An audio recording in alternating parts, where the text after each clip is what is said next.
Bonjour tout le monde, Ange médium des Balkans. Aujourd'hui, on répond à une question et je vous en avais déjà parlé parce que Nikola Tesla nous l'avait déjà écrit il y a plus de 3 ans que ce serait la fin des voitures électriques. Mais nous allons voir si, justement, Monsieur Edmond Biodot nous dit la même chose ou pas concernant les voitures électriques.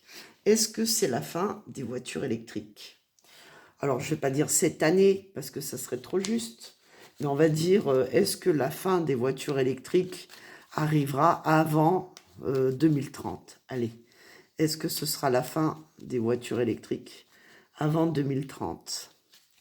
Parce que justement, les batteries, c'est une honte, ça pollue la planète, ça fait travailler des enfants dans les mines et c'est une catastrophe. Ça détruit tous ces batteries et les voitures prennent feu. N'est-ce pas, Monsieur Tesla?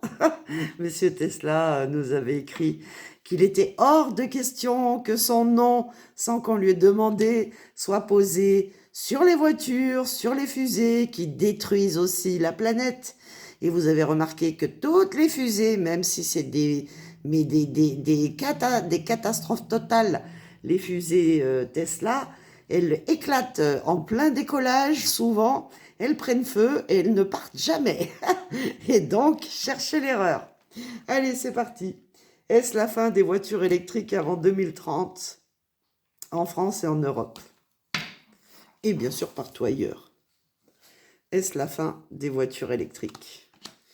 Les voitures en face contre les événements, la réponse et la synthèse. Et oui, je change un peu, je vous dévoile les cartes tout de suite, comme ça change un petit peu, parce que je déteste la routine. Voilà. Donc, nous avons la perte. C'est déjà en route, nous dit-on, avec Mercure, mais le vol et la perte, l'écrasement total des voitures électriques. J'ai presque envie de dire, c'est Monsieur Tesla qui écrase les voitures. En tout cas, voilà, c'est la perte des voitures. Il y aura beaucoup de procès contre ces voitures, beaucoup, beaucoup. Parce que forcément, avec Mars, c'est la colère, c'est, on va dire, la déception pour ceux qui ont... Ça leur a coûté une fortune quand même hein, d'acheter des voitures électriques. Surtout qu'ils avaient confiance au narratif, on va dire, de l'État dans lequel ils se trouvaient pour justement, et ils étaient heureux, contents de ne pas polluer la planète, parce que c'était un beau narratif dans un beau paquet cadeau. Mais là, il y aura de plus en plus de procès concernant les voitures électriques. Alors, la carte du changement, toujours avec Mercure. La planète Mercure, souvent, ben, c'est les changements, comme cette carte l'indique, hein. C'est-à-dire qu'il va y avoir du mouvement. Il va y avoir pas mal de mouvements pour nous donner la réponse qui est la sagesse. Et c'est une carte jupitérienne avec la planète Jupiter qui nous dit bien sûr que ce sera la fin parce que tout le monde aura ouvert les yeux et les gens vont se rendre compte de quoi?